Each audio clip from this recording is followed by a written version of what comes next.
Começar a gravar nossa aula, tá?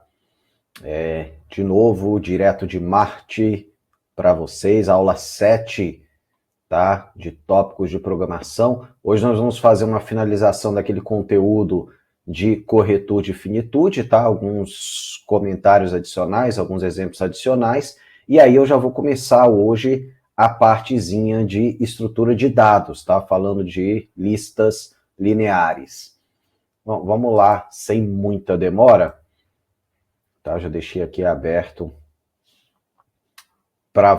não estou compartilhando a tela, né? Olha eu aqui sem compartilhar a tela. Tá? Então tá aí, compartilhamento iniciado. E vamos lá, tá? Então, vamos ver um pouquinho sobre essa questão aí de finitude, né? Em alguns probleminhas de ordenação. Na verdade, a gente já viu um pouquinho disso aqui ontem, tá? Então eu não vou me demorar muito aqui, apesar de ser aqui 24 slides nesse documento, já tá lá no ar para vocês, tá? Mas eu vou ser bem rápido, bem sucinto, é mais para a gente fixar alguns conceitos que a gente viu ontem, tá? Vou voltar ali no nosso amiguinho Insertion Sort, que é um algoritmo que a gente já viu bastante aqui, tá? Que é a ordenação por inserção, tá? Só lembrando, né, a ideia que a gente tem, né, deixa eu até abrir aqui para a gente, né, o nosso Insertion Sort, tá? Então, basicamente, né, a gente vai ter um subvetorzinho aqui à esquerda, tá? E aí eu vou pegar o menor elemento que eu encontrar aqui e vou inserir nesse vetorzinho da esquerda, de maneira que esse vetor da esquerda vai estar sempre ordenado, né? Então, essa é a ideia básica, né? A gente vai pegar um elemento, né, AJ qualquer, né, e inserir nesse subvetor que vai estar sempre ordenado, né? E aí a gente vai repetindo esse processo para cada elemento do nosso vetor, de maneira que a gente chega no final com o vetor ordenado. Então, um exemplinho simples aqui, né? Temos esse vetor 5, 4, 3, 2, 1, esse 5 aqui seria o subvetor da esquerda, ele já está ordenado, né? Porque ele é de um elemento só, né? E aí agora a gente vai pegando os seguintes, né? Nós vamos procurar aqui o menor elemento dentre os próximos, né? Que no caso vai ser o 1, tá? Perdão, a gente vai pegando o primeiro elemento, eu tô pegando pelo Selection Sort, ó. Não, aqui é o Insertion Sort, tá? Então aqui a gente vai pegar o próximo elemento e introduzir no vetor da esquerda, né? De maneira que eles se mantenham ordenados. Então pegando o 3, tá? Ele é menor que o 5, a gente desloca o 5, tá? O vetorzinho ordenado agora é o 3 e o 5, né? Aí depois a gente pega o número 1, vai inserindo e vai fazendo assim sucessivamente, né? Depois o 4, né? E depois o próprio 2, que vai vir lá para a posição, né? O algoritmo escrito em pseudocódigo, né, vai ser esse aqui, né? Ordena por inserção, tá? Então, para J indo de 2, né, da segunda posição até o final, né? O elemento que está na posição J passa a ser a chave, né? E aí eu vou comparando essa chave, né, no subvetor ordenado, tá? Então eu vou fazer nesse, né, fazendo comparações aqui, né, desse elemento J, né, com os elementos seguintes, né, seguintes no sentido, né, de decrescendo ali, né, de maneira que eu vou inserir ele na posição correta, né. Como é que a gente define a finitude aqui? Bom, né, e as situações de melhor caso, pior caso, etc., né, e as complexidades aqui.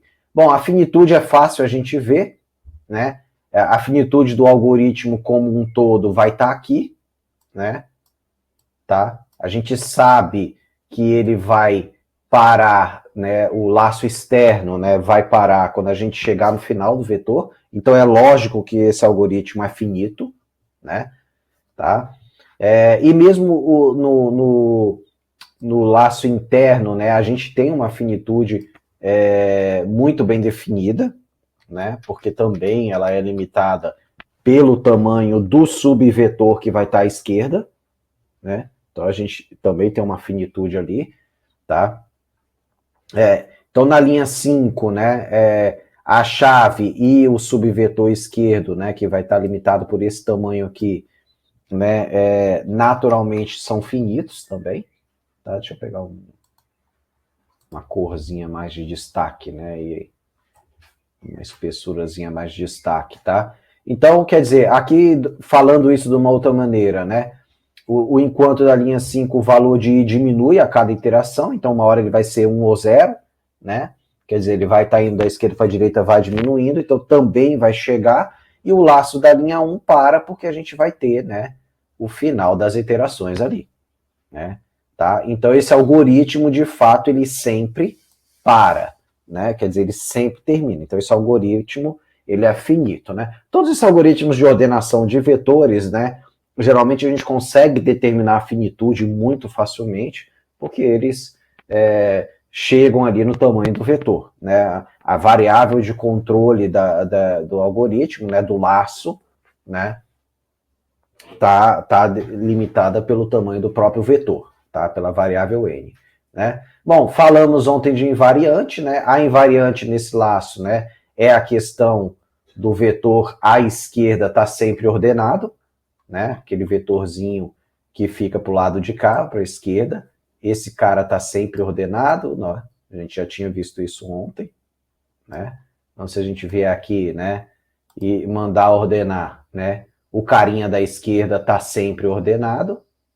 Esse é o nosso invariante principal, né? Tá? Então a gente já tinha visto isso ontem, né? Então a gente sabe que o invariante é uma condição que precisa ser mantida durante toda a execução do nosso vetor, né? Ela precisa ser mantida, tá?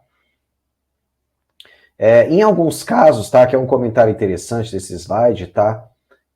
Algumas pessoas às vezes têm dificuldade de encontrar os invariantes, tá? Mas nesses algoritmos de ordenação não é tão complicado, tá? Geralmente tem a ver com uma condição que a gente mantém, né, para controle, tá? No caso aqui desse do Insertion Search, essa questão do vetor da esquerda, tá? No caso do Bubble Search, depois você vai ter, né, um dos lados vai também estar com um vetor sempre ordenado, tá? E coisas desse tipo aqui, tá?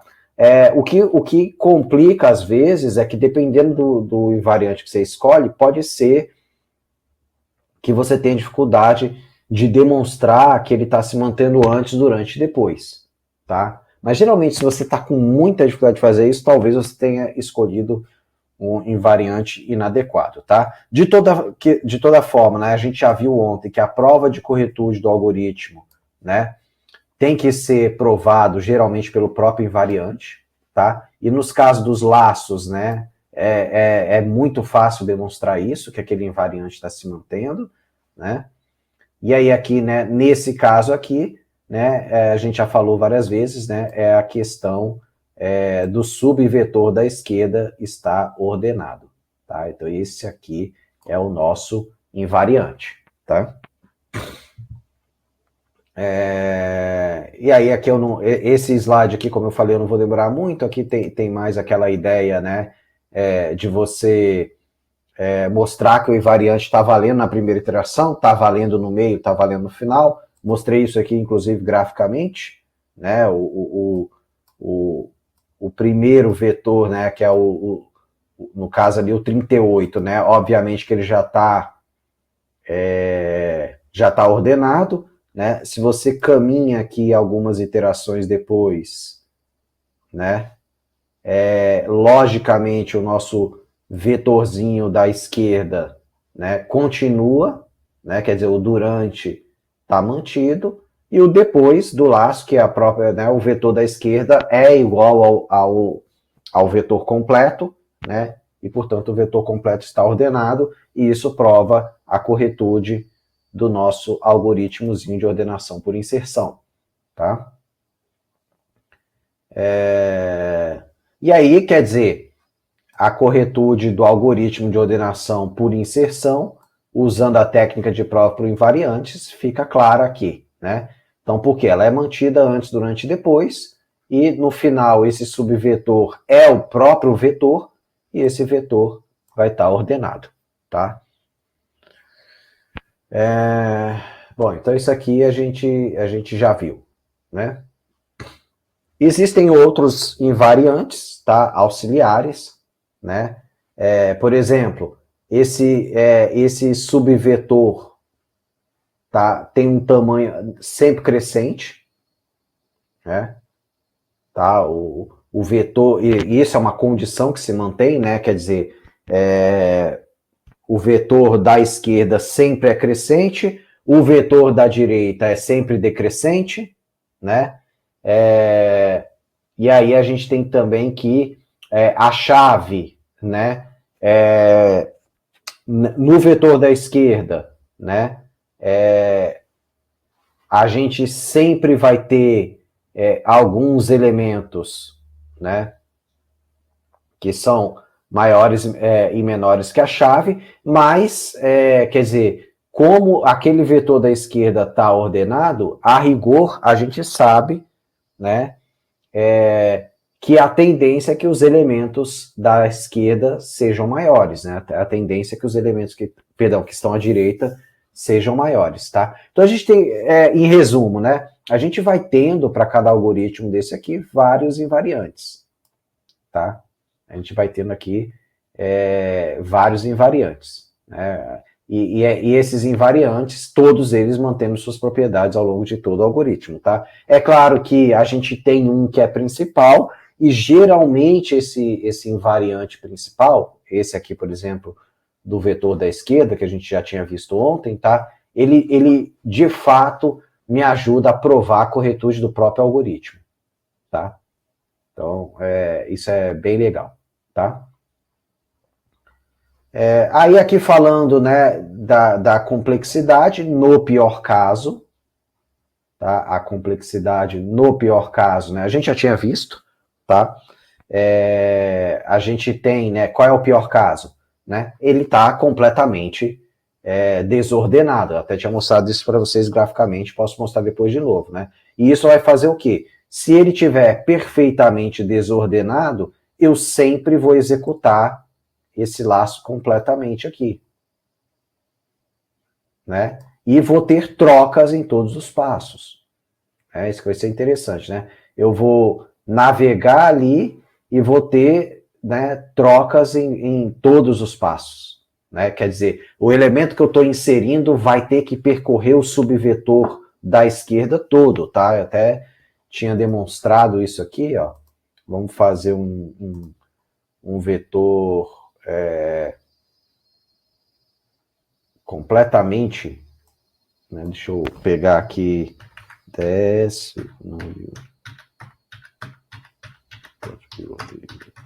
1, tá? Então aqui com 10 posições, tá? Completamente desordenado, né? E aí veja, eu tenho o invariante do vetor da esquerda tá ordenado, mas toda vez eu tenho que percorrer ele todo para continuar ordenado. Ó.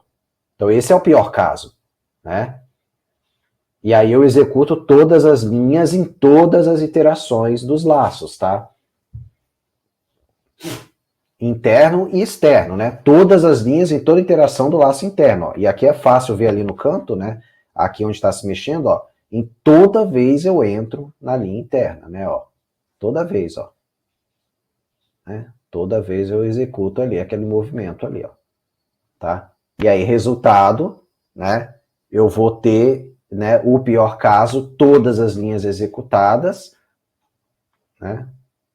E aí eu sei que eu estou entrando aqui todas as vezes e, portanto, essas linhas aqui, né, vai ser a tendência, né, é sempre n ao quadrado, n sobre n, né? Se o meu vetor for grande, né, suficientemente grande, então eu tendo aqui a n ao quadrado, então no pior caso a minha complexidade, o meu custo de tempo é n ao quadrado, tá? No melhor caso, que é o caso, né, completamente ordenado, tá? Nós vamos ver isso aqui, a gente vai ver que a gente nunca entra no interno aqui.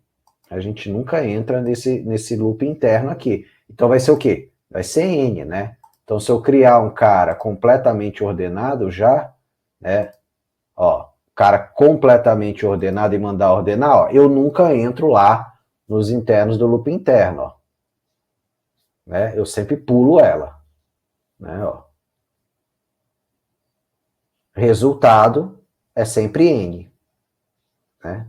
Cada linha que eu executo N vezes, que é o número de elementos do vetor, tá? E nunca entro no laço interno. Então, né, é N, né? No melhor caso, é N, tá? Bom, a gente pode fazer uma brincadeirinha rápida aqui de ver isso aqui para o Selection Search, tá? Então, como é que ele funciona, né? Eu vou lá, seleciono o cara de menor valor e coloco ele na primeira posição, troco ele para a primeira posição. E assim sucessivamente, tá? Então, eu vou até que não tenha mais nenhum elemento, né, desordenado, tá? Ele, em pseudocódigo, é feito assim, né? Ele, em pseudocódigo, é feito dessa forma aqui, tá? Então, para ir indo de 0 até n-2, né, pega, né, o mínimo, procura o mínimo, né, e troca esse mínimo com a posição que a gente está no i, tá? Bom, eu tenho como determinar a finitude e corretude desse algoritmo? Vamos lá, a finitude é fácil, né, aqui no laço externo, onde eu já botei a setinha, né, é o final do laço externo, né? Ele vai executar no máximo n menos uma vezes, né? Então, ele vai executar no máximo isso aí, tá? Então, quer dizer, pega o menor valor. O laço interno também, né? O laço interno também, ele basicamente, né, vai executar um número de vezes, né? Pegando da posição seguinte, tá? Qual invariante que a gente tem, tá? A partir do momento em que eu marco o primeiro cara aqui, eu já tenho também a ideia de que o cara da esquerda, né, tá ordenado, né? O cara da esquerda tá ordenado, tá? Mas eu coloquei aqui destacado para vocês no Selection Search, tá? Esses invariantes, né? A submatriz dos elementos classificados está sempre em ordem crescente, portanto organizada, né? No início de cada iteração, os elementos na porção já classificada do array, né, de 0 até o índice i-1, estão na sua posição final correta e ordenados do menor para o maior. Em resumo, é o mesmo invariante que a gente tinha lá no Insertion Sort, tá? Um outro invariante interessante, todos os elementos da submatriz não classificada são maiores do que os da matriz classificada. Isso é fácil entender, porque o que eu faço no Selection Sort? Qual o elemento que vai indo para a esquerda? É sempre o menor. Então, certamente, a parte não organizada é de elementos maiores do que o último elemento colocado no Insertion Sort, tá? Então, eu tenho dois invariantes globais muito fáceis de enxergar aqui, né?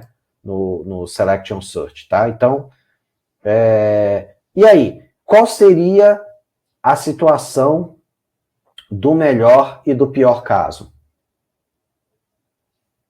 Seriam também bem semelhantes, né, ao anterior, tá? O melhor caso. Só que no pior caso, né, que seria ele completamente desordenado, tá? Eu vou percorrer o vetor todo do mesmo jeito, tá? Isso vai ser fácil da gente ver. Ó, Selection Sort. Eu vou fazer um organizado primeiro, tá? E vou mandar rodar aqui, ó. Ele procurar o menor. Já era o cara, mas ele teve que percorrer o cara todo, mesmo assim. Tá? Então, o melhor e o pior caso se encontram, é n ao quadrado. Tá? Eu só não tô tendo, no melhor caso, eu só não tô tendo a troca, o swap. Tá? Eu só não tô tendo a troca, ó. Eu só não executo a troca. Mas eu tenho que percorrer ele todo, todas as vezes, tá? E aí, a diferença é que no pior caso, perdão, eu fazer ele aqui completamente desordenado, tá? Eu sempre vou ter a troca. Mas eu vou ter que percorrer ele todo, ó.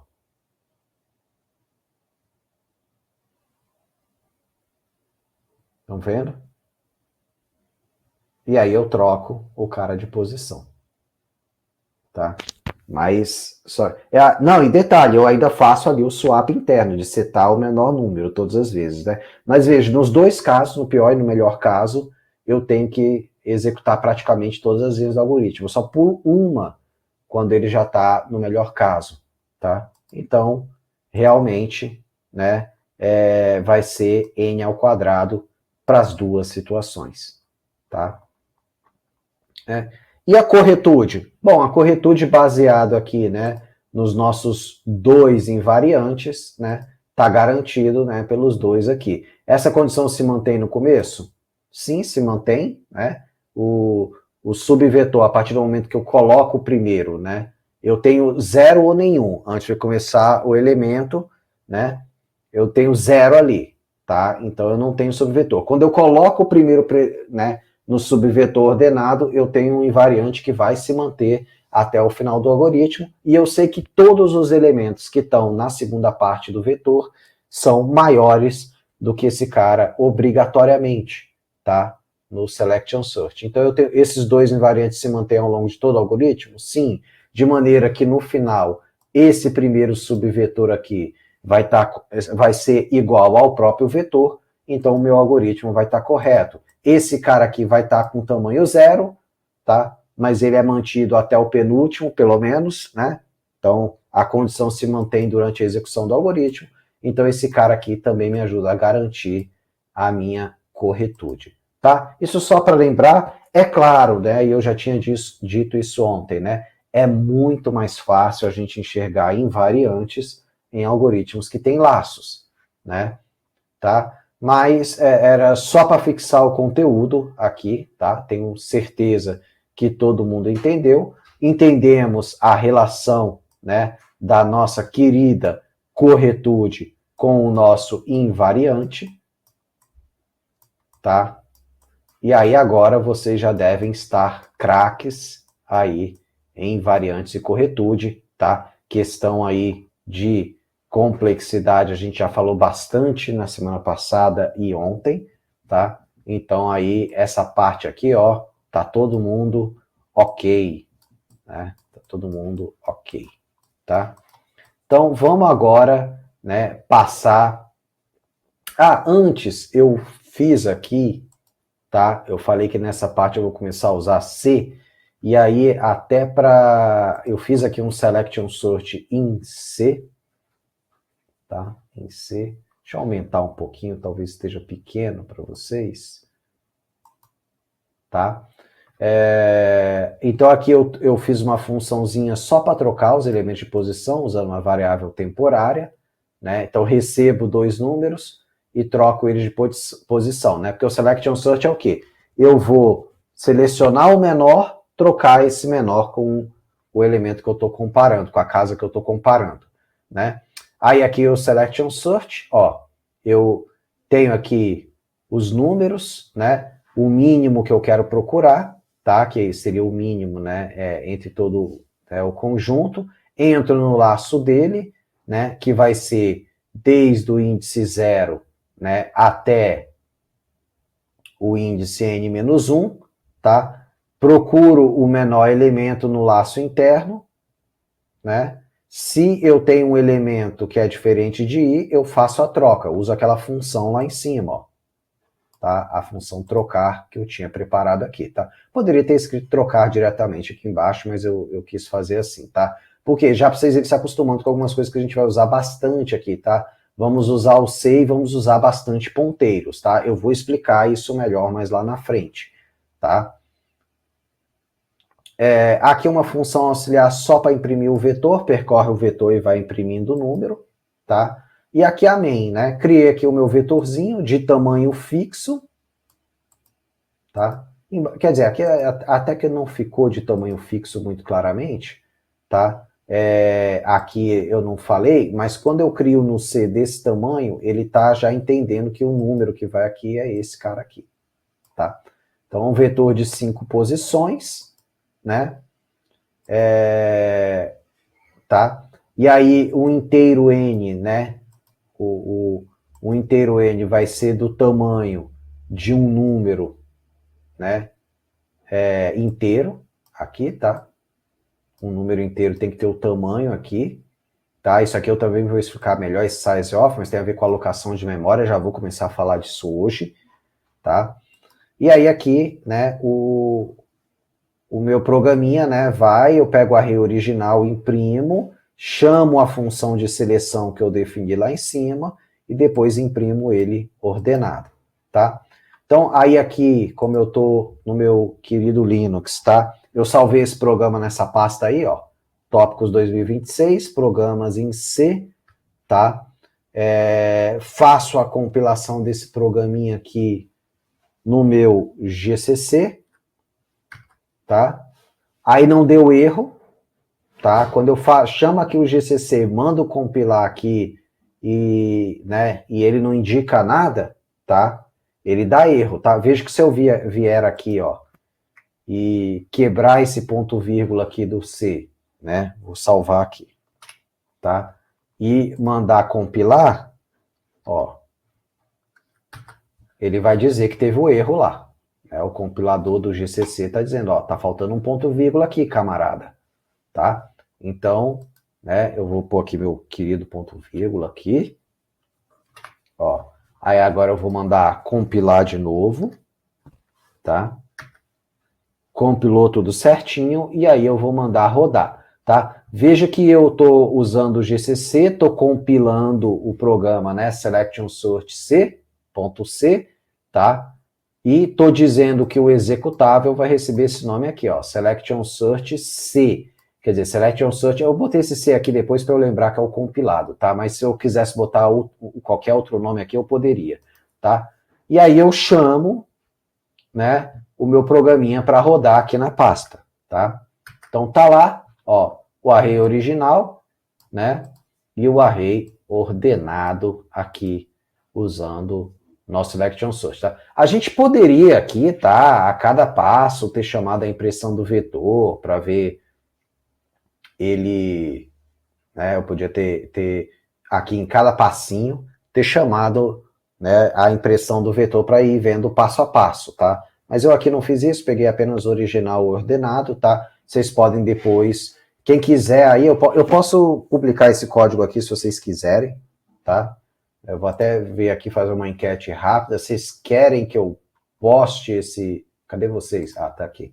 Vocês querem que eu poste esse códigozinho lá? Acho que é bom, né? Fica de exemplozinho lá para vocês, tá? Depois da aula eu subo lá essa versãozinha do Selection Search. Aí vocês brinquem de modificar, tá? Pega ali eu não comentei todas as linhas não, tá, pessoal? Comentei os trechos principais, tá? Mas brinca que depois, já aqui dentro da própria Selection Search, chamar a impressão do vetor para vocês irem vendo os estados intermediários, tá? Cada vez que ele fez uma troca, tá? Então vocês podem colocar aqui algumas coisinhas internas para ver, tá bom? Mas aí aqui, recomendação, tá? Eu acho que a maioria de vocês aqui... Não, você pode tentar fazer também, tá, Antônio? Mas eu vou colar lá um exemplo, tá? Por exemplo, algumas coisas que na primeira vez que a gente faz, a gente não usa, tá?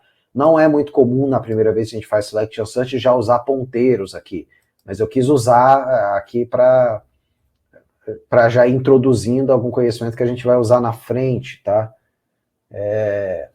Ok? Mas vocês podem tentar fazer aí em C. Eu até acho que é mais legal e depois comparar com esse aqui, né?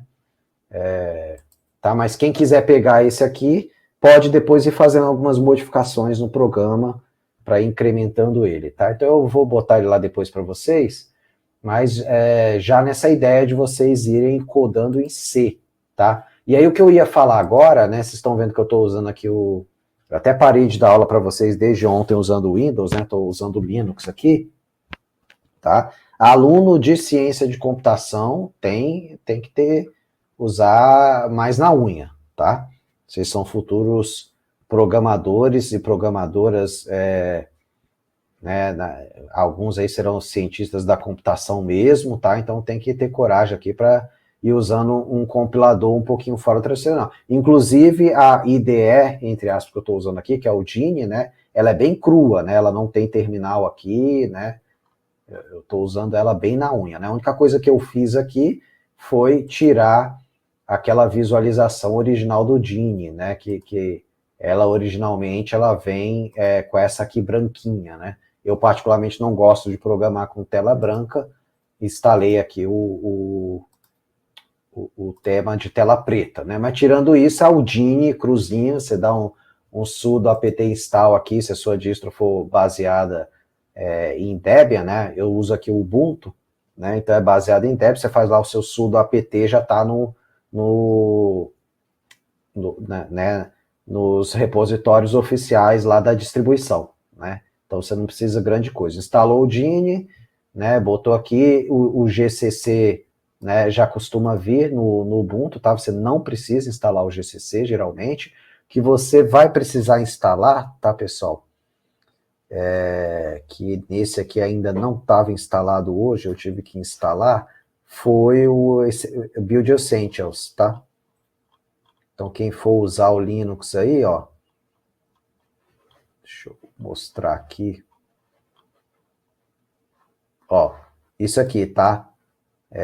Esse aqui, o Build Essential não vem no sistema, então você vai ter que instalar o Build Essential, tá? E o Genie também não vem, mas ambos estão no repositório oficial, tá? Então, um sudo apt install já vai colocar aí para vocês no sisteminha de vocês, tá bom? E aí vai, né, se habituando a usar o GCC, que é um compilador que te obriga, né, vamos dizer assim, a pensar um pouquinho mais, tá? Bom, então voltando aqui, tá? Então, dessa parte era isso, tá? Vamos passar agora, né, para a parte de estruturas de dados, tá? Nesse slide aqui, vocês vão ver que lá eu anotei, tá? Eu vou usar a partir do slide 9, tá? A partir desse cara aqui. Aqui, esse arquivo aqui eu peguei de um outro colega, tá? Que é o Arthur, tá? Que ele também ministrou essa disciplina aqui há alguns anos atrás, mas de maneira geral eu vinha usando os da Patrícia, né? Mas esse de estruturas de dados eu achei o do Arthur um pouquinho mais didático, tá? Então eu estou trazendo esse. Só que aqui no começo ele estava lembrando outras coisas, pseudocódigo e tal, né?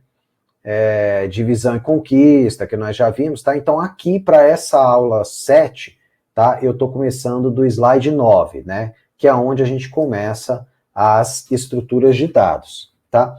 Aqui nas estruturas de dados, eu já tinha dito isso para vocês, quando nós estamos em ciência da computação, basicamente a gente trabalha duas coisas, tá? Nós trabalhamos algoritmos, que nós estamos falando aí, né? Vocês já estão ficando carecas de saber o que é algoritmo, o que faz, busca, ordenação, inserção, mas uma coisa que eu disse lá na primeira ou segunda aula, né? A gente usa algoritmos trabalhando em cima de estruturas de dados, tá? As informações que eu trabalho num computador, tá? Os programas que eu construo para manipular estruturas de dados, tá? Que estruturas? Bom, basicamente, né, a gente vai ter várias, e inclusive para cada uma delas a gente tem diferentes implementações, tá? O Python meio que matou isso um pouquinho, tá? Porque que acontece? A lista do Python, ela já é lista ordenada, lista encadeada, ela já é lista dinâmica, ela já é tudo numa coisa só, tá? Mas, lembrando, o Python é uma linguagem mais moderna, eu vou até usar uma expressão aqui, de altíssimo nível, que inclusive é construída em cima de C. Então, quando você vê uma lista lá no Python funcionando, né, aquela lista dinâmica, que você pode fazer um monte de coisa, na verdade ele está implementando algumas estruturas em C, tá? O Python é basicamente construído em C, ok? E aí você vai ter por baixo tudo isso que está acontecendo lá, na verdade está acontecendo isso que eu vou mostrar aqui em C, tá? Bom, a gente tem diferentes implementações, tá? Mas a estrutura, tá? as implementações da minha estrutura de dados, elas determinam, né, os tipos de dados que estão armazenados, tá? E elas também, por conta das implementações, elas determinam como está sendo usada a estrutura da memória do seu computador, tá? Ou como ela está sendo representada. É como ela está armazenada e como ela está sendo representada. Quando a gente fala da memória do nosso computador, tem a memória física, de fato, né? E existe também um conceito de memória lógica, né? Como que aquilo está sendo administrado logicamente, tá? Geralmente a gente costuma comparar, tá, com um estacionamentozinho de carros, tá? Eu pego, estou funcionando lá um programinha, ele vai pegar, né, por exemplo, o seu vetor, a sua lista, tá? E vai alocando ela aqui, tá? E aí, à medida que o seu programa vai rodando algumas coisas, tem uma variável, que a gente pode entender uma variável como um vetor de uma única posição, tá? E aí ele vai usando essas células aqui, de acordo com o que você está querendo. Por exemplo, eu vou ter uma variável do tipo inteiro, vamos supor que a do tipo inteiro ocupasse só uma célula, tá? Então eu vou ter uma variávelzinha do tipo inteiro, tá? Aí eu vou ter aqui ocupando esse cara aqui, tá? Eu vou ter um vetor com 5 inteiros, então eu vou ocupar esse cara, esse cara, esse cara, esse cara e esse cara, tá? Não, eu não quero nada disso. Eu vou querer fazer um long int. Aí vamos supor que um long int, ao invés de uma só, pega duas. Então eu vou ter um vetor com 5 long ints. Então eu ocupo essas duas, 3, 4, 5. Entendeu? Então, dependendo do que eu estou guardando, eu vou alocando X células de memórias. Tá? Eu vou ocupando as vaguinhas do meu estacionamento, nessa analogia que eu estou fazendo aqui. Tá? Então, é assim que acontece. Aí aqui, né, é exatamente isso. Ó, eu estou tendo memórias ocupadas, aqui em azul, de repente, um vetor, as em vermelho, de repente, são variáveis complementares soltas, uma variável temporária, tá? Mas aí eu vou tendo outras células ali, ó, né, desocupadas, tá? Vejam que na arquitetura que a gente usa hoje em dia dos nossos computadores, quem lembra o nome da arquitetura que a gente usa? Vamos ver se alguém escreve aqui. Qual é a arquitetura? Yasmin está escrevendo. 86. Não é esse, Guilherme. Vamos lá. Arquitetura de von Neumann. Exatamente, Henrique. Arquitetura de von Neumann, tá? O que caracteriza a arquitetura de von Neumann?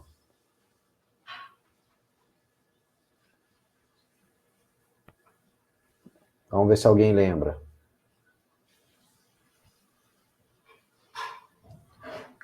Tá quase lá. Tem alguma coisa a ver com memória, tá?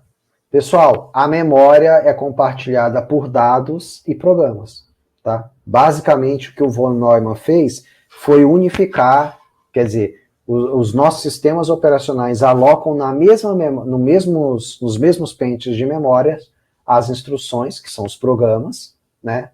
E a nossa, né, e os nossos dados sobre o qual nós estamos operando, tá? Então ele teve uma simplificação. A arquitetura de von Neumann é uma simplificação de arquiteturas anteriores, tá? Teve um tempo, né, que algumas arquiteturas propostas tinham a ideia de separar programa numa memória, dados em outra, tá? Aí o von Neumann conseguiu, né, com esses esquemas de endereçamento que a gente usa hoje, tá? A gente tem tudo unificado numa coisa só, tá? Então essa que é a ideia, ok? Então é assim que a gente vai utilizando a nossa memória, vai ocupando ela de acordo com as nossas variáveis, tá? Que estruturas de dados que a gente pode guardar?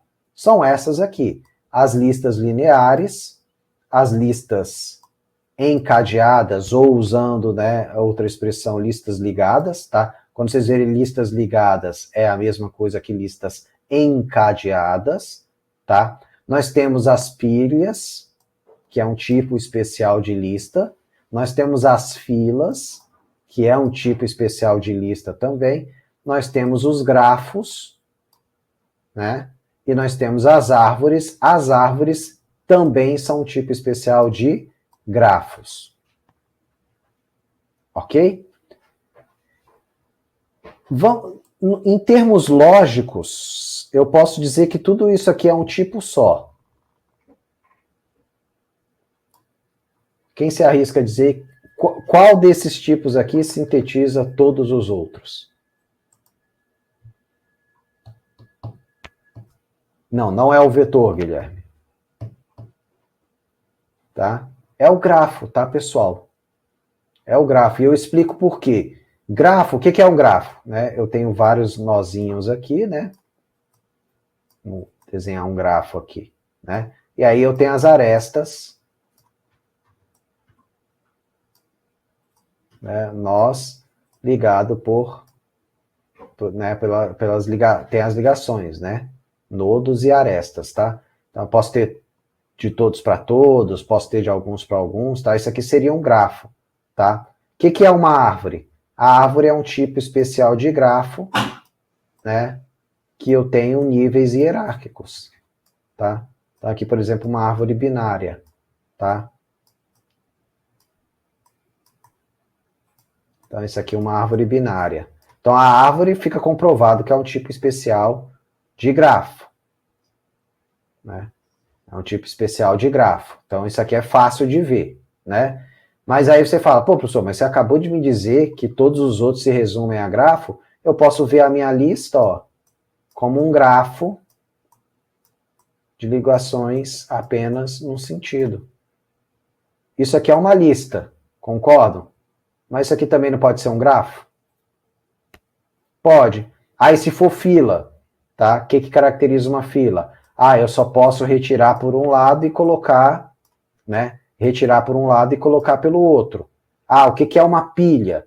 Né? Eu só posso, né? No caso da pilha, eu vou ter o quê? Eu coloco e retiro pelo mesmo lado, tá? Isso vai ser uma pilha, ok? Lista ligada, né? Eu tenho, né, arestas bem definidas aqui, tá? Por exemplo, eu posso ter arestas ligando ou nesse sentido, ou em ambos, tá? Então, veja, na verdade, tudo é grafo, tá? Exatamente. Tudo é grafo, tá? Só que a gente tem casos especiais que são as listas que são mais simples. Então, a gente começa vendo sempre pela lista, é o mais simples, né? Ah, eu vou ali, a lista, né? Que é o vetor, né? O vetorzinho vai ligando, tá? E aí a gente vai tendo ali nessa listazinha, né? Eu tenho comportamentos de inserir, se essa lista estiver ordenada, como é que eu faço para inserir, né? Professor, na computação quântica a estrutura de dados podem mudar? São as mesmas, tá? O que muda na computação quântica é o bit, tá? O comportamento do bit, tá? O que acontece? Eu vou, resumidamente, vocês querem, né? A gente já está marcado, a gente vai ter uma aulinha lá na frente de introdução à computação quântica, tá? Mas, resumidamente, tá? O bit na computação tradicional, ou ele é 1 ou ele é 0. O bit na computação quântica pode ser de estados intermediários, tá? Isso vem da ideia, né? Por exemplo, lá da física quântica, tá? Eu acho isso muito maneiro. Na física quântica, né, você não consegue determinar, né, exatamente o estado das partículas, né? As partículas, por exemplo, o fóton, né, ou o próprio elétron, né? Você não consegue determinar a velocidade e posição do elétron ao mesmo tempo, tá? Se você determinar a velocidade, você deixa de determinar a posição. Se você determina a posição, você deixa de determinar a velocidade, né? Então essa ideia, né? Aí lembra lá da história do gato de Schrödinger? O que é lá? Ah, você tem um gato numa caixa, né? Tem um pote de veneno, que se esse veneno se romper, o gatinho morre, né? Mas a caixa está fechada. E você não sabe quando ou se a caixinha de veneno se rompeu. Qual é o estado do gato? Né? Aí depende, os dois estados, ele está vivo e morto ao mesmo tempo, né? Essa que é a historinha, tá? Então, o qubit, tá? É um tipo especial de bit que ele consegue manter um estado intermediário entre 0 e 1, tá? E aí são vários possíveis, né? Vários possíveis, tá? Então, é como se ele tivesse ali um tipo de spin que ele pode estar no meio desses dois estados ao mesmo tempo, quer dizer, ele está 0 e 1 ao mesmo tempo, tá? Mas isso, né, tem a probabilidade. A partir de um certo limiar a gente considera 0, a partir de um outro a gente considera 1, tá? Isso vem do princípio da incerteza, tá? Então a gente vai tendo. Vocês vão ver lá, eu vou mostrar um pouquinho de qubit para vocês lá na frente, tá? Então com isso a gente consegue, por exemplo, algoritmos que a gente tem que testar muitos estados, né? E grande parte da limitação na computação tradicional é isso. Eu encho a minha memória com bits que são determinísticos, né? Ou ele é 0 ou ele é 1. Então, qualquer coisa, qualquer composição intermediária que eu também preciso testar, eu não consigo, tá?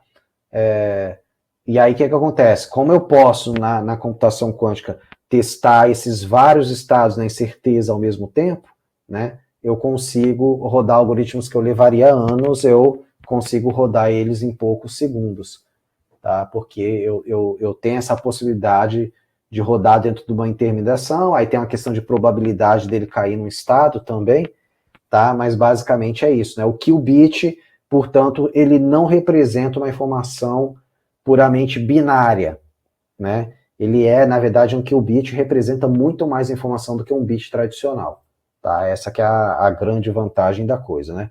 Problema, tá? Resumido, a gente vai ver isso na aula específica, tá?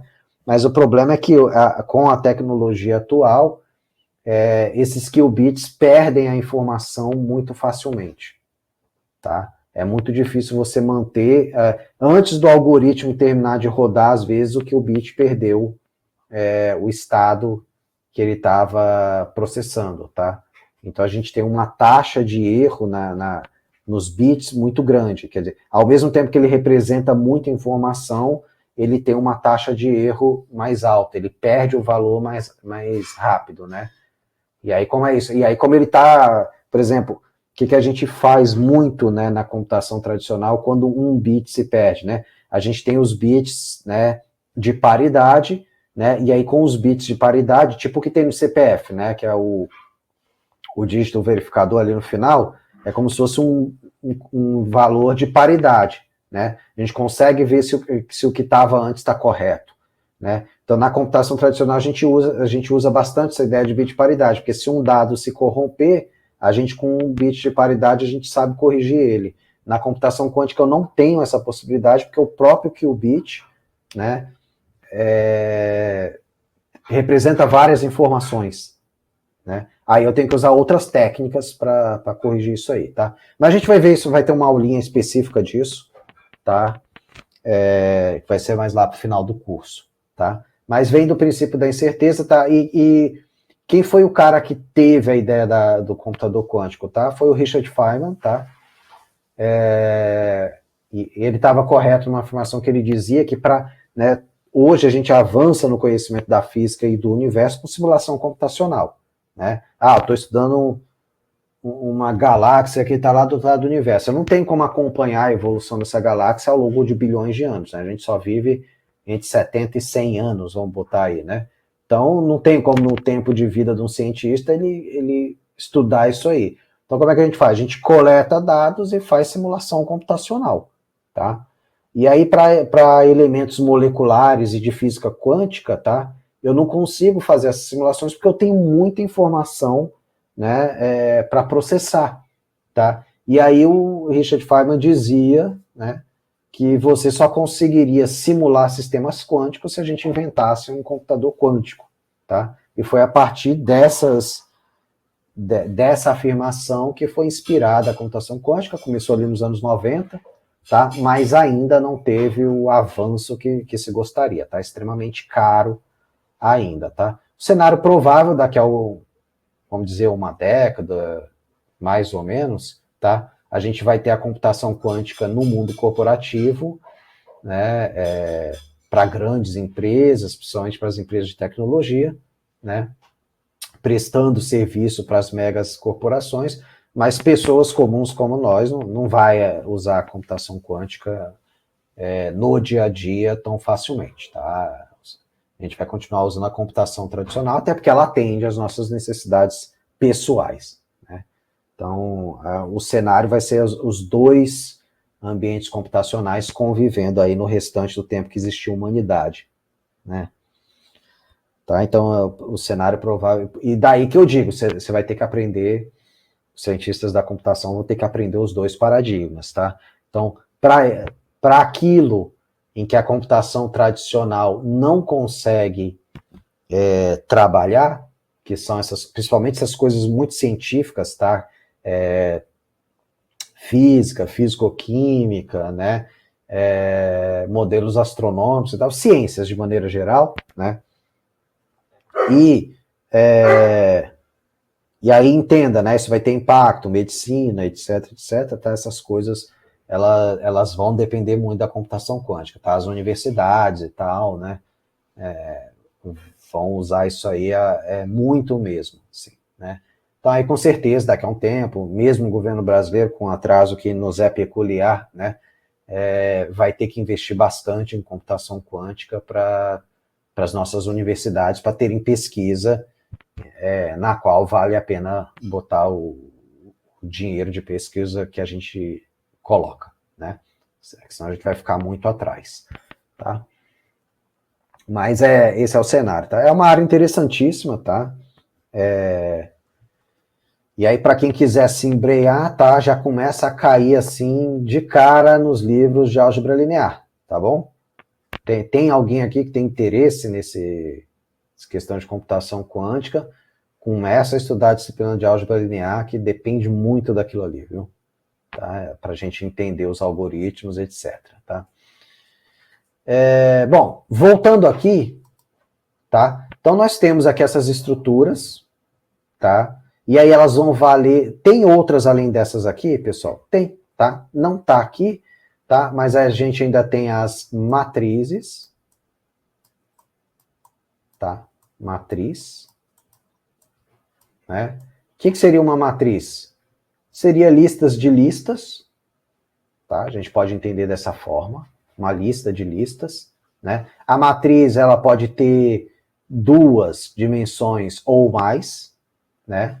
Então, a lista é uma matriz de uma dimensão também, a gente pode entender isso aqui, né? A matriz vai ter 2 ou mais, tá? 2 ou mais. Pode ter múltiplas dimensões, tá? Tem a matriz e tem um tipo especial de matriz que é uma estrutura de dados, né? Que a gente usa muito no dia, que é a tabela. Tabela. A tabela tem um outro nome que a gente usa bastante. Qual é o outro nome que ela usa? Quem lembra? Também. Tupla seria uma linhazinha ali, tá? Não, a tabela é um tipo especial de matriz, mas ela tem um outro nome que é a relação, tá, pessoal? O outro nome de tabela é relação, tá?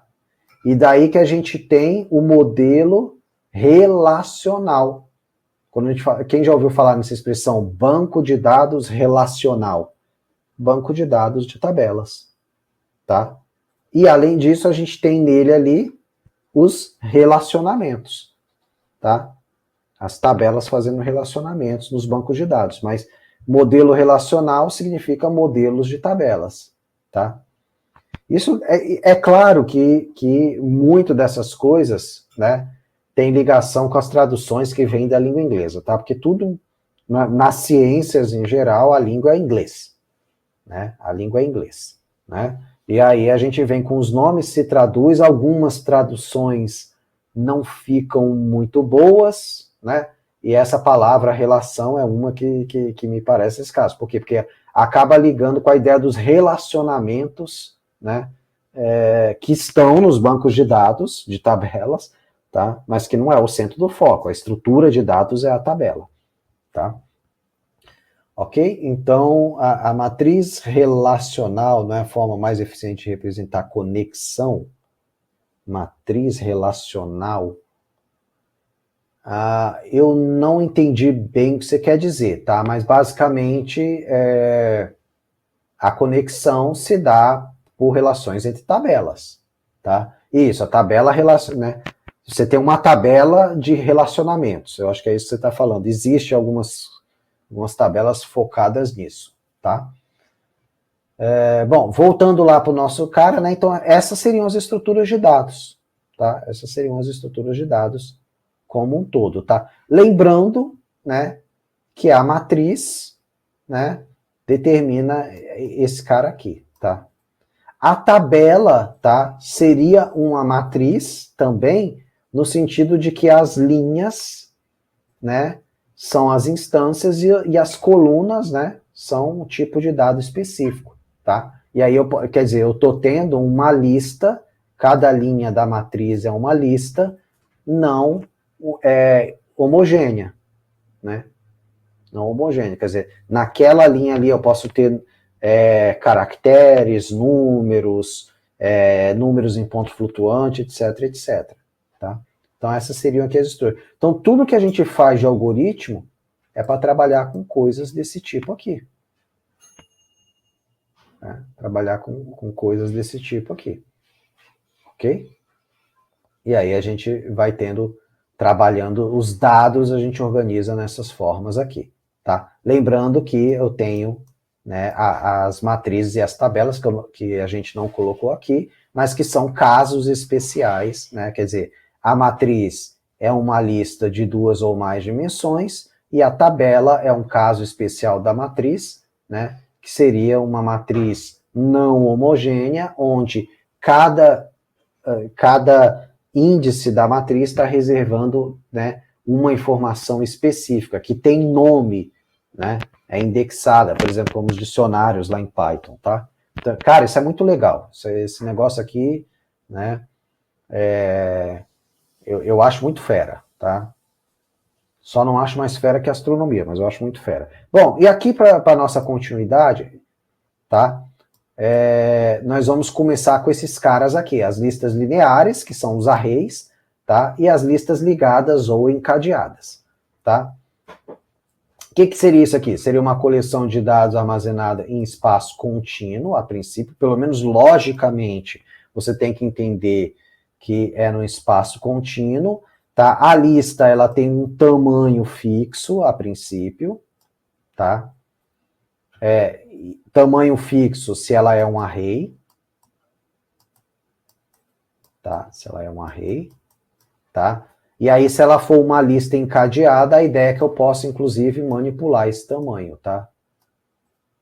A ligada, né, ou encadeada, tá? Ela tem o tamanho não fixo, tá? O tamanho não é fixo, ok? Nessa aqui é fixo, tá? Nessa aqui é fixo, tá? E aí ela tem um início, tá? Isso aqui é por onde você começa a ler a nossa lista, tá? O objetivo da lista, lembra que eu falei que a tabela e tal, essas coisas são caso especial porque elas são heterogêneas? Pois é. Por quê? Porque a lista, o array, por definição, tá? Dados de um mesmo tipo, tá, pessoal? Dados de um mesmo tipo. Então eu tô ali, vou ler um dadinho do mesmo tipo, né?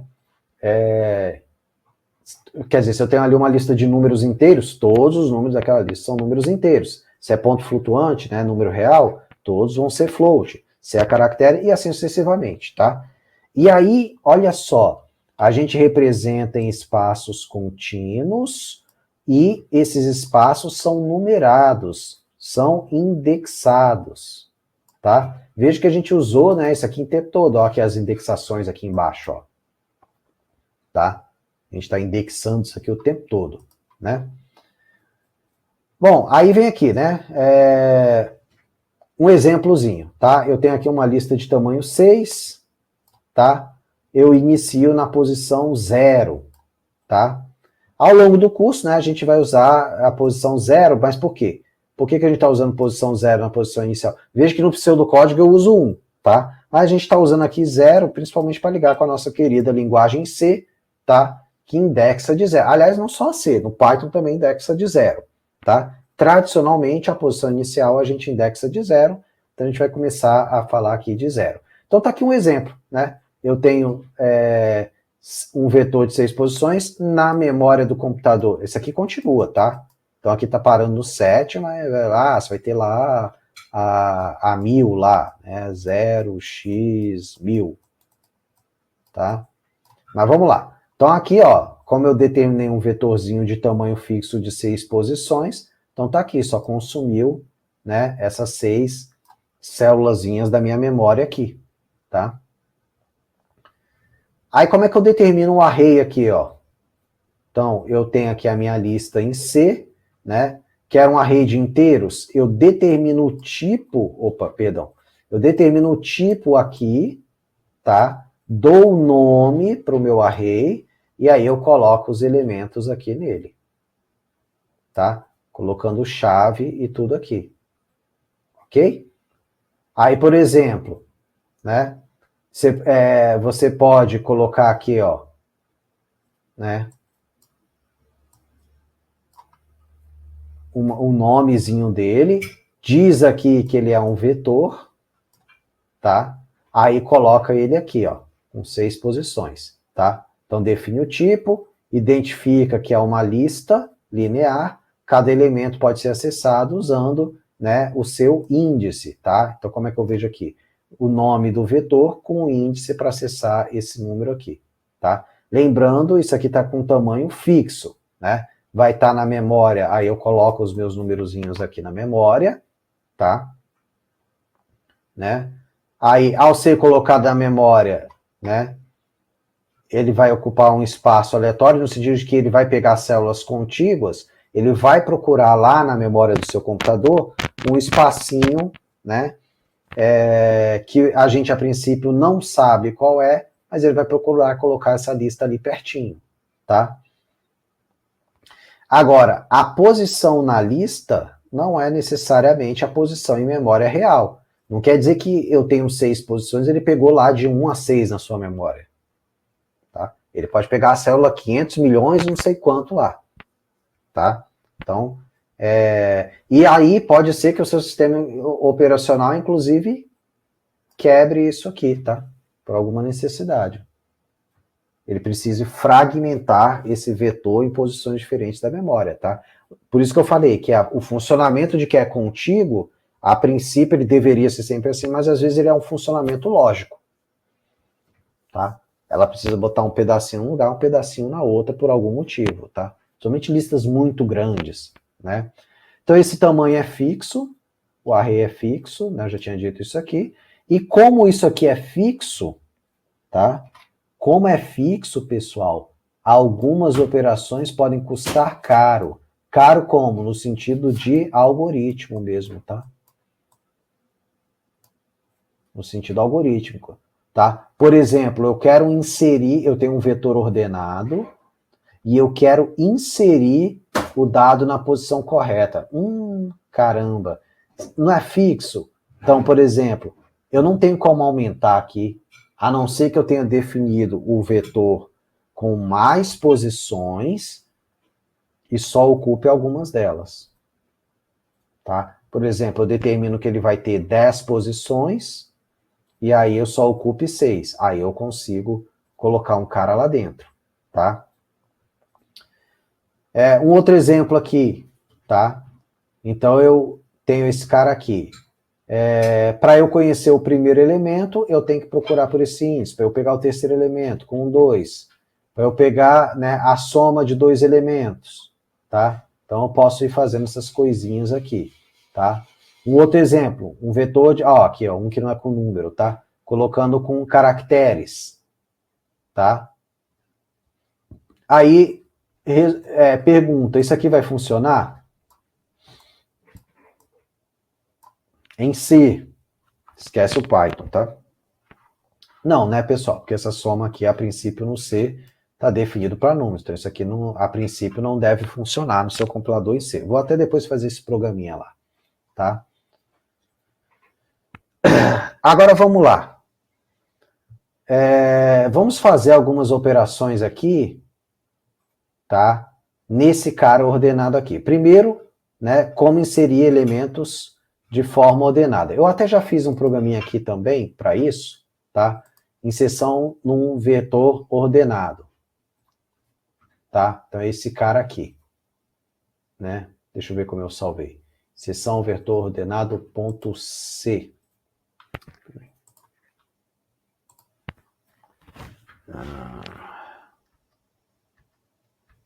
Opa, peraí. Deixa eu ver se ele já está aqui. Então vai, seção vetor ordenado, tá? Então vou pegar aqui, vou compilar ele aqui.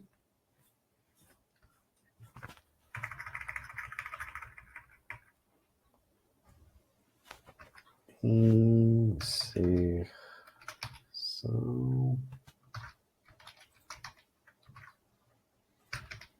ordenado ponto C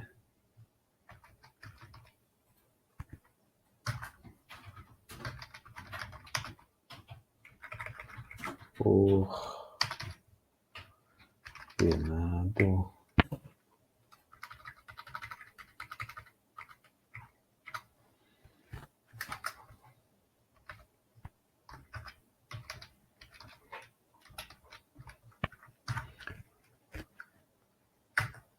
tá, então tá aí.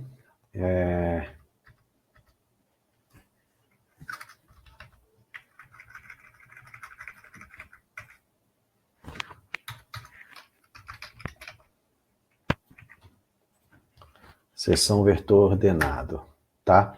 Então, olha só. Antes eu estava aqui, 10, 20, 30, 40, 50.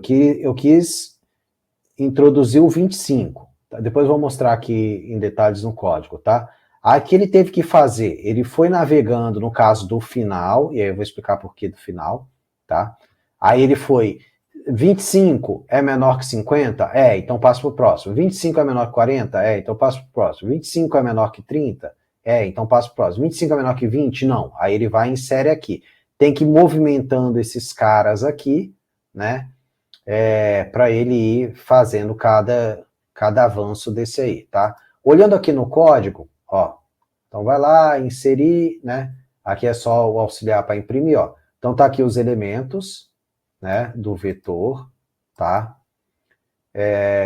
A capacidade do meu vetor é 10, aqui, ó. Aqui eu defini o tamanho do vetor aqui, tá? Eu disse que tem 10, mas eu só inseri quantos elementos? 5, tá? Meu tamanho deixou de ser fixo por isso? Não, não deixou. Ele não deixou de ser fixo, eu disse que era 10, mas só ocupei as primeiras posições. Por definição, o compilador vai colocar isso aqui em que posição? Nas 5 primeiras posições, tá? Aí o vetor antes da inserção, ele imprimiu, né? Usou a funçãozinha de imprimir vetor, tá? Por segurança, né? Se eu quero inserir um elemento, né? O vetor não tem tamanho fixo, então eu não posso estourar o meu tamanho fixo, é estouro de memória, tá? É o nosso famoso Stack Overflow, tá? Eu tenho uma pilha de memória reservada para esse vetor, para eu inserir um dado ali dentro, eu não posso inserir, né? Olha o custo, lembra que eu falei que inserção pode ser caro, mexer pode ser caro, uma coisa é essa, tá? Ele já estourou sua memória, então eu não posso mexer. Então isso é um custo algorítmico, né? Tá? Então vamos lá, mas eu quero inserir, aí eu verifico, opa, será que o meu vetor já está cheio? Né? Se tiver cheio, tá? Então eu não posso inserir, tá? Aí ele retorna lá o valor, beleza, foi. Aí eu venho aqui, como eu quero inserir, né? Eu vou ter que ver do final do começo, por quê? Ora, por motivos óbvios, isso aqui está ocupando as primeiras posições. E aí, para eu inserir esse cara corretamente, sem usar memória a mais, o que eu tenho que fazer? Eu insiro ele na primeira posição desocupada, que no caso aqui vai ser a sexta, tá? E aí vou comparando e trocando posição. Ele é menor que o da quinta, que o da sexta posição? Troco a posição dos dois. Ele é menor que o da quarta posição? Troco a posição dos dois. E assim sucessivamente, tá? Então é isso que eu estou fazendo aqui, ó. Ok? Nesse laço for aqui. Tá? Eu entro nisso aqui com um novo elemento e vou trocando enquanto ele for maior. Tá? Vou trocando enquanto ele for maior, tá? Aí depois, né, que a gente fez isso aí, né, que a gente fez esse tamanho aí, a gente vai e imprime ele depois da ordenação, tá? Então, basicamente isso aí, né? Enquanto ele for maior que o novo, né, que o novo elemento, eu vou voltando aqui, né, para a posição antiga, tá? Vou voltando ali para a posição nova, tá? Quer dizer, então eu sempre vou, né, navegando nele ali até ele chegar na posição correta, tá? Resultado, aqui eu só fiz para uma interação, né? Na verdade, eu teria que mexer, salvar isso aqui e criar alguma coisa assim. Quer inserir mais um elemento, tá? Mas aqui eu fiz só um primeiro passo para vocês terem ideia desse algoritmo, tá? Esse algoritmo é basicamente, ó, o que está aqui, tá? Veja que se eu quiser inserir um novo elemento, ó, inserir um elemento, vamos pegar aqui, ó, tá indo ali até o 93, eu vou inserir um número que vai ter que vir aqui, maior que o 59, maior que o 62, que é aquele algoritmo que eu fiz ali, ó. Aquele algoritmo que eu fiz ali é esse que está aqui na direita, embaixo, ó. Ok? Se não está cheio, né, vai vendo aí, ó. Então, olha só. Então, eu vou inserir agora o número 60, ó. Inserir, aí ele coloca ali, ó, vai comparando e trocando a posição, ó. É isso que aquele algoritmo que eu fiz lá em C está fazendo. Pronto, aí ficou, né? Aí vamos inserir mais um agora. Vou inserir o 61. Tá? Ó.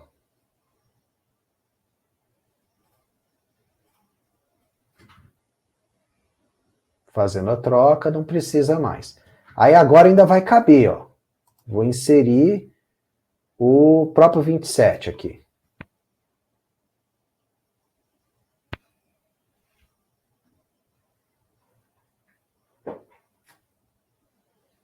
Ó lá. Beleza. Aí agora, se eu quiser inserir esse aqui mesmo, vai dar erro, né? Só se ele alocar outro novo, ó. Beleza? Ou seja, para eu inserir elementos nesses vetores, eu preciso criar um vetor maior, transferir ele para outro vetor. Olha lá, para eu fazer algumas operações numa estrutura de dados de tamanho fixo, pode ser muito caro. Tá? Ou eu dou erro, ou eu faço isso que ele fez. O que ele fez? Alocou uma outra memória do tamanho original do vetor para poder inserir mais um elemento. Perceberam? Eu poderia dizer para ele não aceitar, tá? Que foi na minha versão aqui, ó. Na minha versãozinha aqui, ó. Eu testo e digo que não aceito, tá? Vamos brincar de ver isso aqui funcionando, tá? Eu vou inserir aqui 50, 60, 70, 80, 90, 100. Opa, 90 que acabei botando ponto. Pronto. Vamos lá. Vamos compilar o programa agora. Tá? E aí agora na hora que eu rodar... Não, porque ele pegou ainda o antigo, tá? Deixa eu ver... Ctrl S.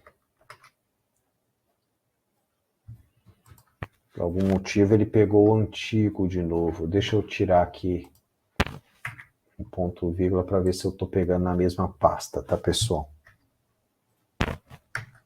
Ele não está pegando da mesma pasta.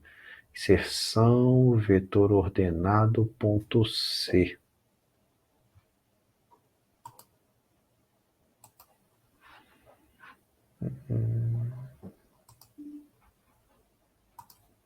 Substituir.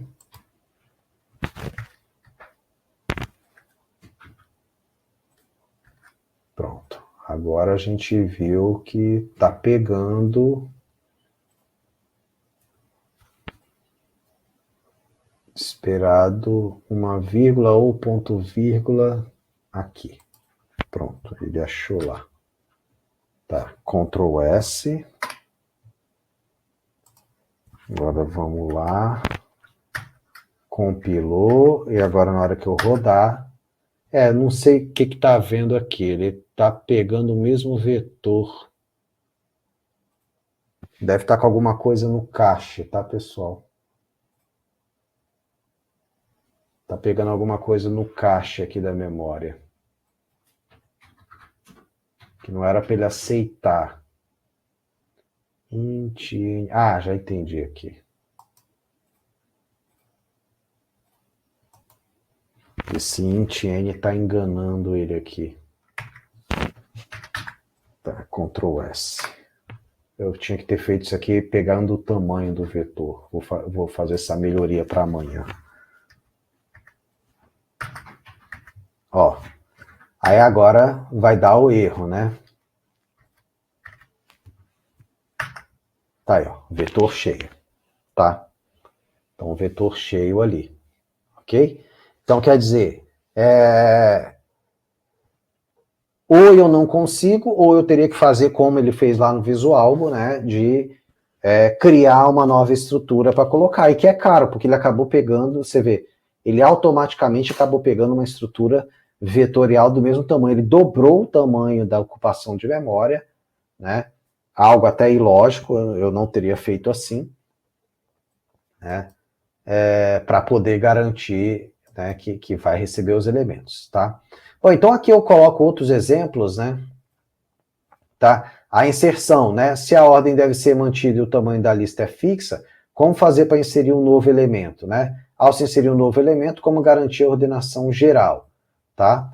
Então, a inserção de elementos da forma ordenada aqui, né? Eu teria, né, que inserir nessa posição, se for o número 55, tá? Aí eu vou ter que achar a posição correta de inserção, abrir um espaço, né, que foi o que eu fiz ali, e inserir o elemento desejado, né? Então, o que eu fiz ali, né? Eu criei um vetor, né? Ó, a gente diz que a posição, né, recebe 0, né? Procura a posição, tá? Se for menor ou igual, etc, né? Procura a posição que vai inserir, né? E aí retorna a posição. Isso aqui primeiro é só para achar a posição correta de inserção, tá? É uma outra forma de fazer. Lá na minha eu via se o vetor estava cheio, se não estava, eu procurava e ia trocando um a um. Aqui uma outra forma, eu procuro já a posição que eu quero inserir, tá? Abro o espaço, tá? Aí aqui, olha o que ele fez aqui. Se o vetor está cheio, não deixar inserir. Outra, alocar mais posições. Vou ter um custo de memória, né, dobrando, que foi o que o cara lá do Visualbo fez. Mas pior do que isso, um custo que você pode ter é jogar o último número fora. Né? Aí insere, mantém a ordem crescente, mas eu perdi um dado. Ou seja, sempre me sai caro trabalhar com estruturas de tamanho fixo. Sempre me sai muito caro. Né? Vou ter mais linhas algorítmicas, vou ter perda de dados, vou ter coisas desse tipo aí. Tá? Então, olha só, abre o espaço, vai para a posição 4, né? Movimenta, né, os caras aqui, aí essa parte foi igual que eu fiz lá, e aí coloco na posição. A diferença é que nesse caso, né, ele já estava cheio, ele jogou o último número fora. Tá? Então teve um custo muito alto. Remoção do elemento, tá? Então quero remover aqui mantendo a ordenação, tá? Aí não é tamanho fixo, beleza, vou retirar os 60, né? Acho o elemento a ser removido, desloco os elementos posteriores para a esquerda, tá? Então fui lá, tirei os 60, olha o tamanho do algoritmo enorme, fui lá, tirei os 60, tá? O que vai acontecer? Desloco esse cara e esse último aqui vai ficar vazio. Qual é o custo aqui? Além do algoritmo grande, eu vou ter, né, uma posição que está alocada sem ter dado guardado. Concordam?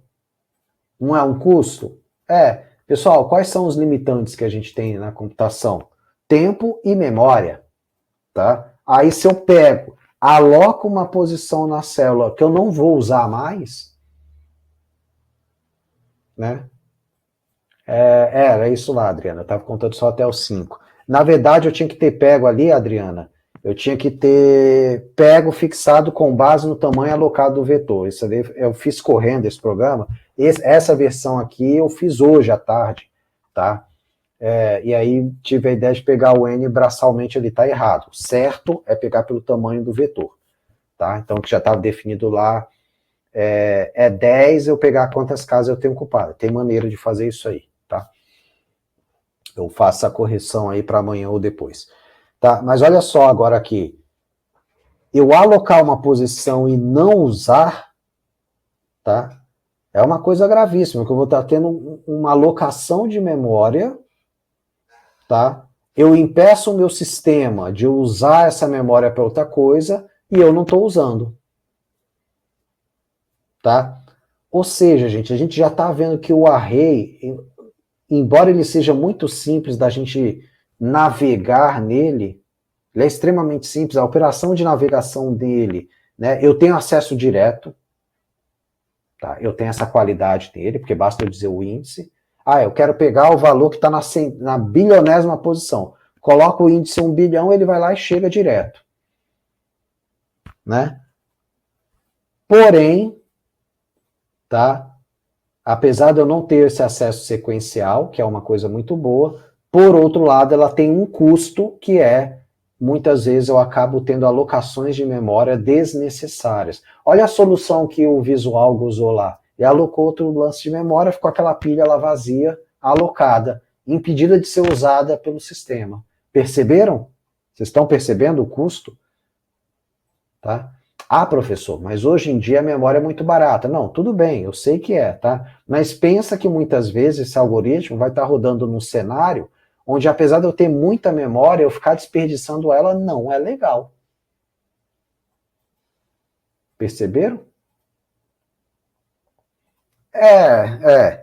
Outro dia eu vi aí que para botar um pente de 32, né, 16, 32, que é onde a gente está, vamos dizer assim, hoje em dia, né, não está tão barato assim, né? Então, inclusive o último computador que eu comprei ele com 16, expansível até 64, eu falei, sabe Deus quando é que eu vou ter o dinheiro para trocar esses dois de 32? Não é tão barato assim. Mas assim, vocês entenderam em termos do que eu estou chamando de barato, né? Para um dado simples, né? Mas não é por isso que eu vou ficar desperdiçando aquilo ali, tá? Então é nesse sentido que aqui no slide a gente está dizendo que é caro, quer dizer, olha só, se eu ficar usando isso eu tenho acesso direto, por outro lado é muito caro, tá? É muito caro isso aqui, tá? Então ficou esse cara vazio me custando, né? Me custando coisas aí, tá? Trocar elementos, tá? De posição. Aí é fácil, né? É só achar a posição de cada um e fazer a troca, né? Ler que posição que você quer trocar, né? Joga isso para uma variável temporária, porque isso aqui já está cheio, tá? Então eu vou precisar ter uma variável temporária. De novo, estou tendo custo, tá? Estou tendo um custo de memória a mais, né? Que esse cara aqui, pô, professor, que miserê, é só um. Sim, gente, mas se eu fizesse programas baseados apenas, lembra-se, né, que é tópicos de programação. Na verdade, essa disciplina é para mostrar quando a gente faz caquinha, tá? Para usar uma palavra bonitinha, né? Tá? Então, uma disciplina para mostrar como que a gente faz besteira, né? Como que nós fazemos, o que a gente não deve fazer. Pronto, falando de uma maneira mais limpa, o que a gente não deve fazer? Tá legal, cara, se eu usar array, é muito rápido, o programa é muito fácil, eu tenho acesso direto, papapá, mas olha só, mas eu tenho custos aqui de memória, tá? A gente tem que lembrar que, no fundo, os programas que a gente desenvolve, a gente está desenvolvendo para servidor, a gente está desenvolvendo para um container que vai estar rodando lá na nuvem, aonde, né, memória é caro, memória é barato, se for aqui um pente no meu laptop, tá? Mas se for no cenário real, processamento na nuvem, isso aqui é caro para chuchu. Tá? Porque eu vou estar rodando no ambiente de Big Data e isso aqui vai acontecer milhões de vezes, tá, gente? Então, né? Então, quer dizer, isso aqui não é legal, tá? Eu tenho acesso direto, só uso isso aqui se não tiver jeito de usar outra coisa, tá? Então tá aí, ó. Então eu vou ter que estar sempre com espaço para fazer isso aqui, tá? Claro que tem situações que não tem jeito de eu fugir disso aqui, tá, gente? Bom, então tá aí, trocou a posição, mas eu precisei de uma memória a mais, né? Não teve jeito, tá? Então, operações que envolvem ordenação custam caro, tá? Operações de busca também custam caro nos arrays, tá? E a gente já mostrou isso aqui claramente, ok? Então, para que serve isso aqui? Tá bom, professor. Veio aqui, ocupou 90 minutos do meu tempo que eu estou tendo aqui de aula contigo hoje, ocupou a aula 7 quase toda com isso, para me ensinar array, programou aí à tarde um array, mas então para que serve isso, se ele é ruim, tá? Primeiro, é o que eu falei, acesso, né, não é sequencial, então em situações onde eu preciso basicamente acessar, é legal usar um array, tá? E ao ocupar um espaço fixo na memória, gente, né, quer dizer, operações com coisas que têm tamanho fixo, como por exemplo multiplicação de matrizes, etc., é uma coisa legal, tá? Uma coisinha legal aqui a gente usar estruturas do tipo array ou matrizes que são arrays de arrays, tá? Então é uma coisinha que, para algumas questões, né, multiplicação de matrizes é matemática, né? Tá? É matemática, tá? Para algumas operações matemáticas isso aqui é legal pra caramba, tá? Então, não quer dizer, cada coisa tem o seu lugarzinho, tá? Cada coisa tem o seu lugarzinho. Beleza? Gente, ó, dá uma estudadinha, tenta implementar isso aqui, tá? Não tô nem pedindo para entregar, o que é para entregar já tá lá no ambiente, tá? Vocês viram lá, quem olhou ontem, viram que eu coloquei para amanhã, aqueles exercícios que eu prometi. Quem não fez, corre lá para fazer, ainda dá tempo, tá? E aí, quem quiser brincar, faz igual eu fiz, ó. Sentei aqui hoje à tarde, implementei aqui, ó. Isso aqui eu levei uns 20 minutos, 10, 20 minutos fazendo isso aqui, tá? Aí pega, eu vou colocar esses dois códigos lá para vocês, tá? Mas melhora, tá? Como eu falei, ó, isso aqui eu fiz uma besteira, tá? Essa quantidade de elementos preenchidos, o correto era eu ter pego olhando o tamanho do vetor, tá? Então vai lá, ver como é que implementa isso, né? E corrija aqui esse meu programa, tá? Então, essa linha aqui eu até vou colocar. Não, tá? Vou colocar aqui. Não está legal isso aqui, né? Meu. Então vocês melhorem aí, tá? Vocês melhorem isso aqui, tá? Isso aqui que eu fiz não ficou legal, tá? Então mas eu vou botar lá para vocês pegarem, darem uma estudadinha lá nessa operação por inserção. E aí pega e implementa as outras como funções separadas, tá? Coloca a inserção, coloca a remoção, mas fazendo igual tá lá no slide, né? De estourar a memória, né? Fazer a coisinha direitinho, tá? Então, é para aprender, isso aqui não é para me entregar não, tá? É para vocês aprenderem aí, tá? Ok? Tá? Então a gente vai... Alguma pergunta, pessoal, com o que foi visto até aqui? A Annelise está entrando agora. Quer dizer, tá digitando agora.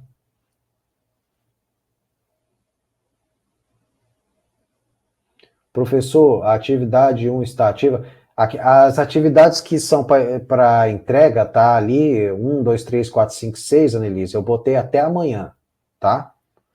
Eu prorroguei para até amanhã. Beleza? Dos 8 números. Eu não lembro qual é essa, tá? Qual a ordem dessa. Mas a princípio tá tudo prorrogado para dia 14, tá, Annelise? Então você pode entrar lá, fazer sem problema, tá? Principalmente os EPs, né, que são exercícios de 1 a 6, tá? Você tem um prazo até amanhã para fazer. Ok? Teve alguns alunos, tá? Eu acho que a Annelise está nesse caso, que só conseguiram entrar a partir de ontem, tá? Tenta fazer mesmo assim até amanhã, aí esses que entraram até ontem, tá? Se não conseguir, a partir de amanhã a gente conversa. A partir de amanhã é dia 14, ainda dá tempo de entregar amanhã até as 23.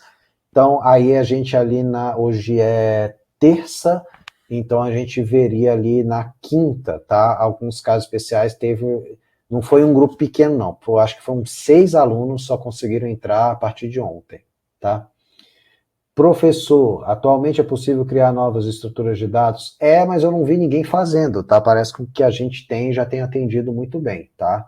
O que tem sido feito, Cauã, são outros paradigmas de bancos de dados, tá? Que usam, por exemplo, orientado a arquivos como o JSON, que é um tipo de tabela dinâmica, a estrutura da tabela é dinâmica, tá? Basicamente o JSON é isso, tá? Sem desperdiçar dado, porque uma tabela de... O que é dinâmico num JSON? Tá? Pensa numa tabela onde algumas linhas eu tenho 10 colunas, outras eu tenho 5, mas eu não fico com as células alocadas das colunas que eu não tenho em algumas linhas. Tá? Então, o JSON é uma tabela dinâmica. Tem alguns outros modelos de banco de dados, tá? Chave-valor, hash, tá? A gente vai falar disso mais à frente, ok? Professor, vi que na atividade um algoritmo de ordenação ainda está com a data antiga. Eu vou ter que dar uma olhada, Annelise. O que você está chamando de algoritmo de ordenação? Espera aí.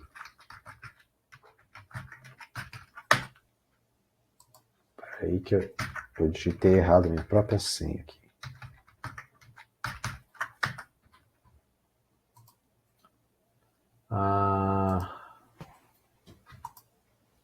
Deixa eu ver aqui, pessoal. Atividade 1. Essa aqui, né? Deixa eu ver aqui. Realmente, tá para 11 de janeiro, mas vou botar aqui para dia 14. Realmente, essa aqui eu não tinha mudado. Tá, então agora já tá dia 14, tá bom, Annelise? Vamos lá. Entendi, valeu, professor. Beleza, acho que era isso, né? Mais alguma pergunta, pessoal? Acho que não, né? Acho que todo mundo entendeu, tá? Então brinquem aí, vejam isso aí. Amanhã a gente já vai fazer a lista encadeada, tá bom? Mais ou menos nesse mesmo ritmo, tá? Amanhã a gente vê 2 estruturas de lista encadeada, beleza? Aí, essa semana, o restante da semana é tudo em cima de estruturas de dados, tá, pessoal? Basicamente isso, tá bom? Para quem está vindo depois, nossa prova 1, dia 29, nossa prova 2, deixa eu ver aqui, ó. Prova 1, dia 29, vai ser na quinta-feira, tá? Então, você que perdeu aí semana passada, vai lá, assiste as gravações. Nas sextas-feiras, eu libero vocês só para fazer exercício. Nos sábados de manhã, 10 horas, são as monitorias, que estão sendo lá com a Ana, tá? Então, sexta-feira não tem aula, tá? Quer dizer, sexta vai ser dia 16, né? Então, sexta-feira, dia 16, eu entro aqui eu inicio a sessão só para vocês marcarem presença, tá? O sistema tá marcando a presença de todo mundo, tá, pessoal? Que hora que entra e que hora que sai, mas na sexta você não precisa ficar até o final, tá? Eu abro uma sessão de 19 às 20, só para você entrar, fica ali 1, 2 minutinhos, ele já vai marcar a sua presença, você já pode sair, tá?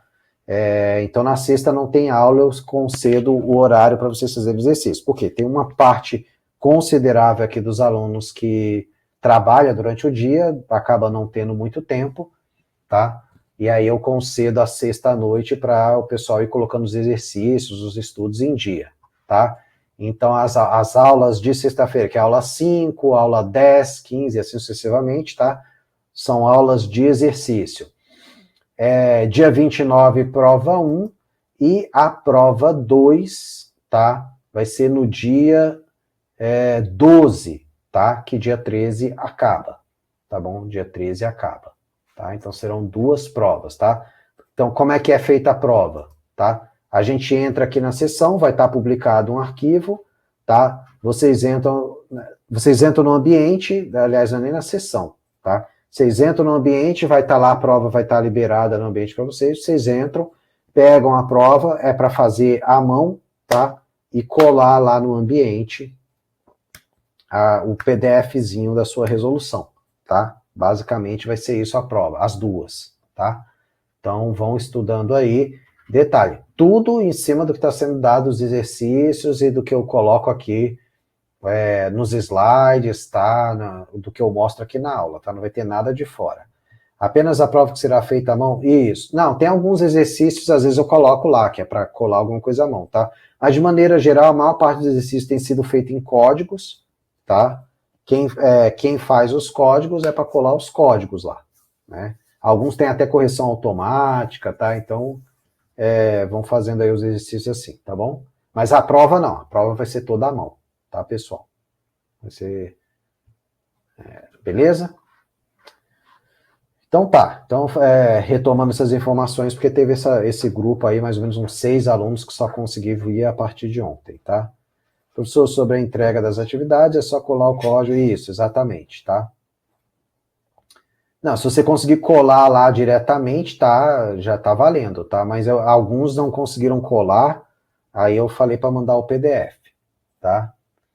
Sou com a câmera ligada, né? Na outra vez eu deixei e confiei em vocês, tá? O que eu falei? Se o cara consultar o GPT, ele vai ter que copiar tudo a número. Então já vai ser um trabalho para ficar apertado para ele, né? Não dá tempo, pessoal. Vai ser 2 horas de prova, tá? O que eu estou fazendo é da gente começar às 7h30, tá? E terminar, nesse dia, terminar 9h30, o prazo de entrega, tá? Ou começar às 8 horas e terminar às 10. Por que isso? Pelo mesmo motivo, né? Porque em São Paulo tem muita gente que trabalha, o cara vai fazer a prova em casa, né? Até ele se deslocar e tudo, então, né? No dia da prova, a princípio estou colocando 7h30, se a gente vê que vai ser necessário 8 horas, a gente passa para 8 horas, tá?